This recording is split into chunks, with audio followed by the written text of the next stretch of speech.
बिस्मिल्लाहिर्रहमानिर्रहीम। दोस्तों, हाजिर हुआ हूँ एक न्यू वीडियो के साथ। तो इस वीडियो में मैं आपको बताऊंगा कि इंश्योरेंस क्या होती है और इंश्योरेंस के बारे में इस्लाम का नुक्ता नज़र क्या है और क्या हमें इंश्योरेंस करवानी चाहिए या नहीं करवानी चाहिए।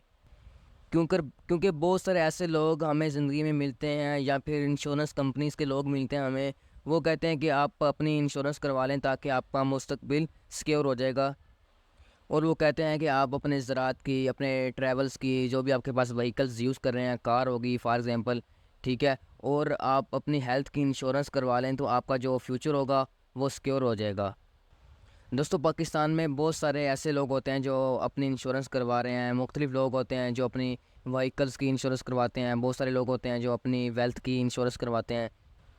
तो बेसिकली मैं आपको इस वीडियो में बताऊंगा कि इंश्योरेंस असल में क्या होती है, इंश्योरेंस की कितनी टाइप्स हैं और इंश्योरेंस के लिहाज से इस्लाम के बारे में क्या नुक्ता नज़र है। ये तीनों चीज़ें मैं आज इसी वीडियो में कवर करूंगा। तो आपने इस वीडियो को लाजमी पूरा देखना है। इस वीडियो के किसी भी हिस्से को आपने स्किप नहीं करना। और अगर तक हमारे चैनल को आपने सब्सक्राइब नहीं किया तो चैनल को सब्सक्राइब कर लें और घंटी के आइकन को दबाकर ऑल पर क्लिक कर लें ताकि मज़ीद ऐसी वीडियोस आप तक बआसानी पहुंच सकें। तो दोस्तों, इंश्योरेंस की डेफिनेशन तो एक ही है, लेकिन पाकिस्तान में बहुत सारी इस तरह इंश्योरेंस कंपनीज़ हैं जिनका प्रोवाइड करने का तरीक़ाकार भी काफ़ी मिलता जुलता ही है।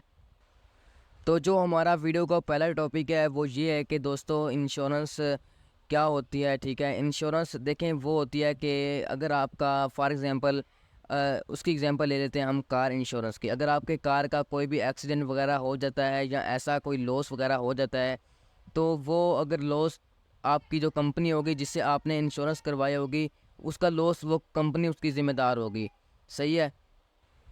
अब इंश्योरेंस की भी बहुत ज़रा मतलब किस्में होती हैं, टाइप्स होती हैं, जिनमें ज़्यादातर टाइप्स ये हैं जो मैं आपको बता रहा हूँ कि वो आपसे पूछते हैं कि आपने एजुकेशन की इंश्योरेंस करवानी है, आपने हेल्थ की इंश्योरेंस करवानी है, या फिर आपने अपनी व्हीकल्स की इंश्योरेंस करवानी है, और क्या कहते हैं, एजुकेशन की इंश्योरेंस करवानी है। इस तरह बहुत ज़्यादा टाइप्स हैं इंश्योरेंस की।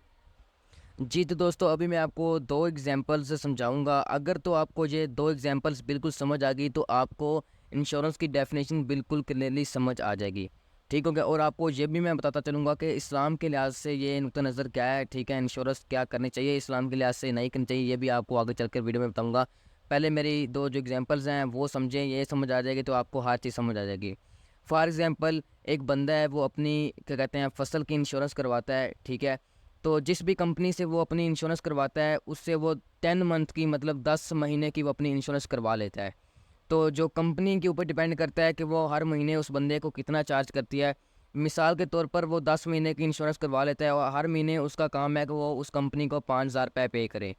ठीक है, 5,000 रुपये हर महीने उस बंदे को क्या कहते हैं पे करेगा, तो तकरीबन महीने का 10 महीने का कितना होगा, तकरीबन 50,000।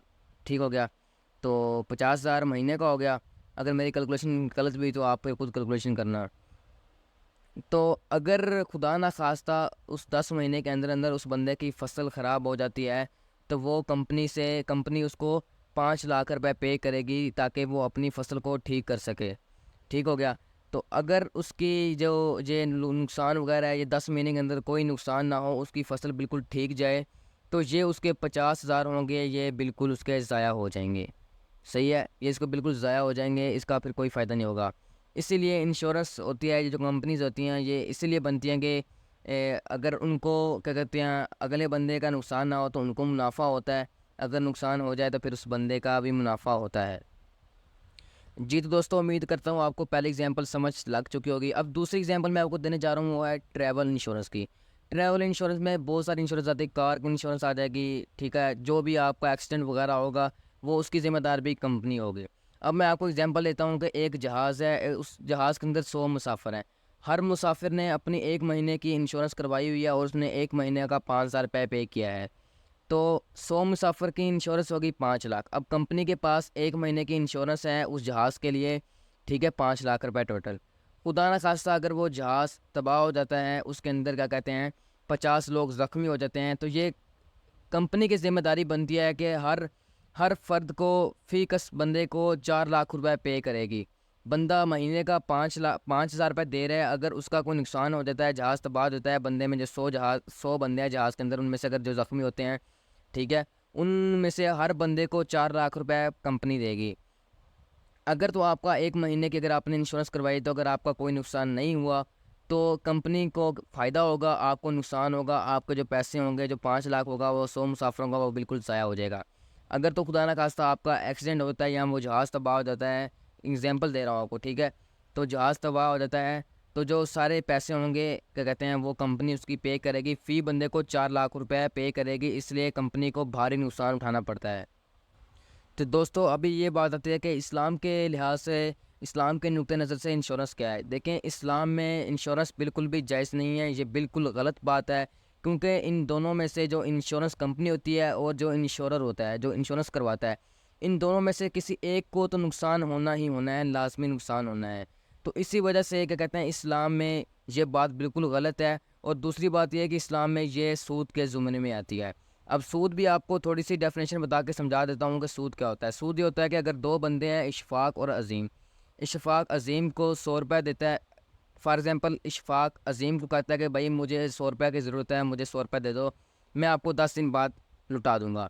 तो जो इशफ़ाक़ अज़ीम होता है वो कहता है कि मैं तुम्हें 100 रुपये तो दूँगा, लेकिन 10 दिन के बाद मैं 100 रुपये नहीं लूँगा, मैं ऊपर 110 रुपये लूँगा, ऊपर 10 रुपये एक्स्ट्रा लूँगा। तो जो ऊपर जो 10 रुपये एक्स्ट्रा है ये आता है सूद के ज़ुमरे में, ठीक है? तो इसलिए हमारे नबी पाक सल्लल्लाहु अलैहि वसल्लम ने भी फरमाया और अल्लाह ताला कुरान मजीद में भी है कि सूद लेने वाला और सूद देने वाला दोनों जहन्नमी हैं। तो दोस्तों इन चीज़ों से प्रोवाइड किया करें, ठीक है? इस तरह की मज़ीद वीडियोस देखने के लिए मेरे चैनल को सब्सक्राइब करें। उम्मीद है कि आपको मेरी वीडियो पसंद आई होगी और आपको बिल्कुल समझ आ चुकी होगी। अगर वीडियो बिल्कुल ना समझ आई हो तो कुछ कमी कोताही रह गई हो, ठीक है? या फिर मेरे समझाने में कोई कमी कोताही रह गई हो या फिर आपके समझने में कमी कोताही रह गई हो, तो दोबारा वीडियो को देख लें।